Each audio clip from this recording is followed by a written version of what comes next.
It's a perfectly ordinary evening.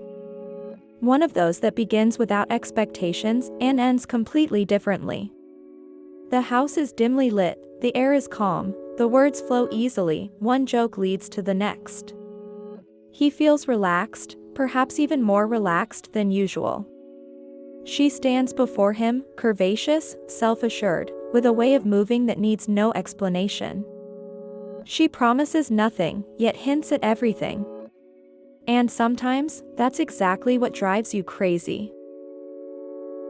My name is Dr. Alice Rossi, and I want to make one thing clear right away. What you are about to hear is not a made-up story meant to shock you, but a situation that, in many ways, occurs far more often than you might think, especially after a certain age. Because the desire remains, the mind races, but the body operates according to different rules. The distance between them shrinks. Their gestures become slower, more deliberate. He feels that familiar sensation, that familiar reaction, which calms him deep inside. It's still me, he thinks. Everything's still working. It's a thought many men have without saying it aloud. A thought that gives them security, makes them feel present and alive. She turns around. She says nothing. Half a smile. A silent invitation that needs no words. Confidently, she approaches, perhaps with a touch of enthusiasm. It's a moment. A natural, spontaneous gesture. But immediately something changes. Not as she expected. Not as she has experienced it 1,000 times before in her life. At first, it's just a strange sensation. A different kind of pressure. A moment of hesitation. He thinks it will pass, that it's only a matter of a second. But that second stretches. His muscles tense. His body seems to resist instead of yielding. Not pain, not pleasure. Something in between. Something that shouldn't happen, but does. She notices. She feels him stiffen. She turns slightly towards him and asks if everything is all right. He nods, too quickly. He doesn't want to ruin the moment. He doesn't want to seem insecure. But deep inside, he feels his heart racing. His breathing changes. His thoughts race. Wait a minute, why isn't he moving? Why can't I move? Then the fear sets in.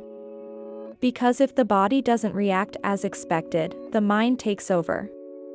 And in some situations, the mind is its own worst enemy. The more it thinks about it, the more tense it becomes. The more tense it becomes, the less cooperative the body is. A vicious cycle. And a terrible one. She tries to comfort him. She tells him to stay calm, take a deep breath, relax. But now she feels visibly stuck. She can't move forward. She can't get back on track.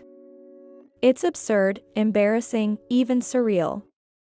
One of those feelings you never thought you could experience, until it actually happens. She is immediately overcome with shame. A deep, childlike shame, difficult to control. This can't be happening, she thinks. Not to me. Not now. And yet it happens. It occurs.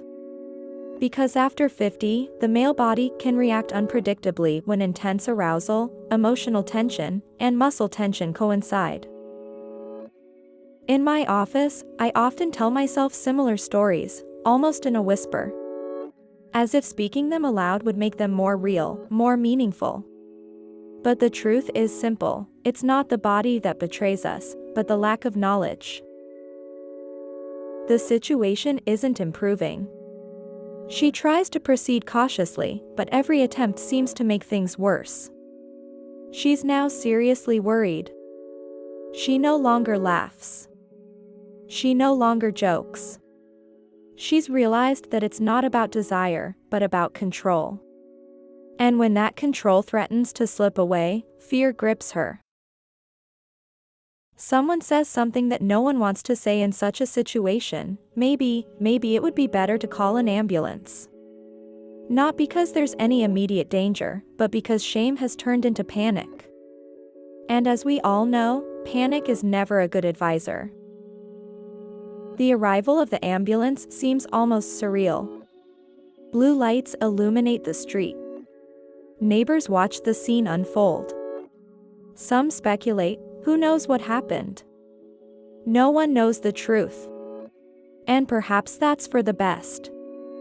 There's no tragedy in the ambulance. There's a man who has just learned an important lesson: longing should be accepted, not forced. Everything resolves itself, without serious consequences. Completely calmly. In time. With the relaxation that sets in when the fear finally subsides. And in that moment, as embarrassment slowly gives way to relief, he understands something that no one has ever truly explained to him. After 50, you shouldn't chase after pleasure like you did in your 20s. You should listen to your body. You should respect it. Your body demands more attention, more sensitivity, more awareness. This isn't a loss. It's a change. And every change can be enjoyed, if you recognize it. And as the night slowly fades, the blue light of the ambulance goes out, and the street returns to its normal rhythm, a feeling remains that many men know all too well, even if they rarely admit it. The feeling of being surprised by their own bodies. Not betrayed, but simply not heard enough. Because the body never stops speaking. Its language changes. It becomes more subtle, slower, more demanding. It asks for respect, attention, closeness, not pushing. And when you learn to understand it, when you stop pushing and start listening, you will discover that joy not only returns, but becomes deeper, more conscious, more genuine. It's not about results. It's not about competition. It's about being close to yourself before you meet someone else.